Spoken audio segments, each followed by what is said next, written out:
آپ دن میں کئی بار سنتے ہیں اور اپنی زبان سے یہ الفاظ بھی ادا کرتے ہیں کہ اللہ اکبر، اللہ اکبر، اور اس کا ترجمہ کر دیا جاتا ہے اللہ بڑا ہے، اللہ بہت بڑا ہے، یا اللہ سب سے بڑا ہے۔ لیکن یہ ترجمہ ٹھیک نہیں ہے۔ اللہ اکبر کے یہ معنی نہیں ہے۔ اللہ اکبر میں نہ صرف یہ سوال ہے کہ اللہ کیا ہے، بلکہ اس سوال کا جواب بھی موجود ہے کہ اللہ کیا ہے۔ تو ان میں پہلا لفظ ہے اللہ۔ اللہ کی ہے پر پیش ہے جو اسے حال کا صیغہ بنا دیتی ہے۔ یوں اللہ کے معنی بنتے ہیں اللہ ہے، اللہ اللہ ہے، اللہ اللہ ہے۔ اب سوال یہ پیدا ہوتا ہے کہ اللہ کیا ہے؟ کیا ہے اللہ؟ کون ہے اللہ؟ تو آگے اسی سوال کا جواب ہے کہ اللہ کیا ہے۔ جواب کیا ہے؟ اکبر۔ یہ بھی دو الفاظ کا مجموعہ ہے۔ پہلا لفظ ایک حرف الف اور دوسرا لفظ 3 حروف کا مجموعہ کابارا۔ اس کی ضد ساگارا ہے جس کے معنی وجودی اعتبار سے چھوٹے ہونے کے ہیں، یعنی ساگارا کہتے ہیں وجودی اعتبار سے چھوٹا ہونا، اور کابارا کے معنی ہے وجودی اعتبار سے بڑا ہونا۔ کعبہ کے شروع میں الف آ جاتا ہے اور لفظ بن جاتا ہے اکبر، جس کے معنی بنیں گے کیا ہے بڑا۔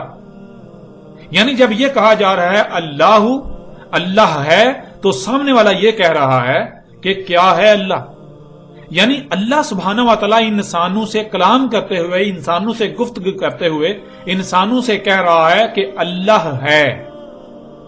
تو ظاہر ہے انسانوں کو نہیں علم کہ اللہ کیا ہے، تو پھر وہ آگے سے یہ سوال کھڑا کر رہے ہیں کہ کیا ہے اللہ۔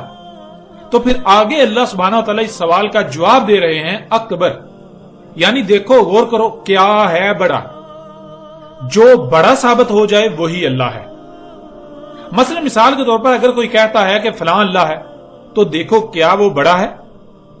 مثلا اگر ایک شخص دعویٰ کرتا ہے کہ وہ اللہ ہے تو پھر غور کریں کہ اس سے تو درخت بڑا ہے، یعنی وہ تو بڑا ثابت نہیں ہوتا، اس سے تو درخت بڑا ہے، تو اس کا مطلب کیا درخت اللہ ہے؟ تو اس کا جواب ہے نہیں، درختوں سے تو پہاڑ بڑے ہیں۔ تو پھر کیا پہاڑ اللہ ہیں؟ نہیں، پہاڑوں سے تو سمندر بڑا ہے۔ تو کیا سمندر اللہ ہے؟ نہیں، سمندروں سے تو زمین بڑی ہے۔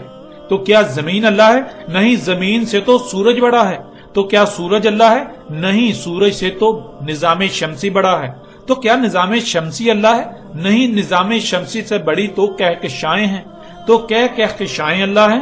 نہیں، کہکشاؤں سے تو کائنات بڑی ہے۔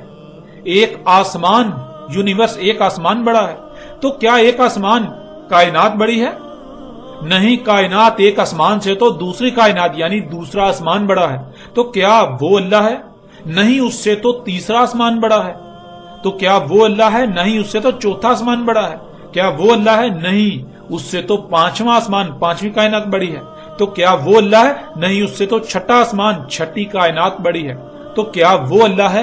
نہیں، اس سے تو 7واں آسمان، 7ویں کائنات بڑی ہے۔ تو کیا وہ اللہ ہے؟ نہیں، اس سے بڑا تو کل کا کل بطور ایک وجود ہے۔ تو کیا وہ اللہ ہے؟ تو ظاہر ہے جو بڑا ثابت ہو جائے وہ اللہ ہے۔ اللہ انسانوں سے کلام کرتے ہوئے، گفتگو کرتے ہوئے یہ کہہ رہا ہے اللہ ہے۔ تو انسان آگے سے سوال اٹھا رہے ہیں کیا ہے اللہ، کیونکہ کسی کو علم ہی نہیں۔ وہ آگے سے سوال اٹھا رہے ہیں کہ کیا ہے اللہ، تو آگے اللہ سبحانہ و تعالیٰ اس کا جواب دے رہے ہیں اکبر، کیا ہے بڑا، یعنی جو بڑا ثابت ہو جائے وہ اللہ ہے۔ تو ناظرین، آپ نے جانا اللہ اکبر کے معنی کیا ہیں۔ نہ صرف اس میں سوال ہے اللہ ہے اور اللہ کیا ہے، بلکہ اس سوال کا جواب بھی موجود ہے کہ اللہ کیا ہے۔ اور ناظرین، وہ ذات جو اللہ ہے، جسے اللہ کہا جا رہا ہے، دنیا میں بعض لوگ اسے گاڈ کہتے ہیں، بعض لوگ ایشور کہتے ہیں، بعض برہما کہتے ہیں، بعض ایلی کہتے ہیں، اور بعض ان کے علاوہ اور مختلف الفاظ سے پکارتے ہیں۔ یوں آپ جو پیچھے بات کی گئی اس میں لفظ اللہ کو اگر ایشور سے بھی ریپلیس کر دیں گے، بدل دیں گے، تو کوئی فرق نہیں پڑے گا، اللہ ایشور ہی کی بات ہو رہی ہے. کچھ لوگ ایشور کہتے ہیں، کچھ اللہ کہتے ہیں، کچھ گاڈ کہتے ہیں، کچھ برہما کہتے ہیں. تو یہ اسی برہما کی بات ہو رہی ہے جسے کچھ اللہ سے پکارتے ہیں، کچھ ایشور سے پکارتے ہیں، کچھ گاڈ سے پکارتے ہیں، کچھ ایلی لفظ سے پکارتے ہیں. اب ناظرین آپ کو یہ بالکل واضح پتا چل گیا، یہ آپ نے جان لیا کہ جب الف کسی لفظ کے شروع میں آ جاتا ہے تو وہ اسے سوالیہ بنا دیتا ہے اور اگلا لفظ اسی سوال کا جواب دیتا ہے.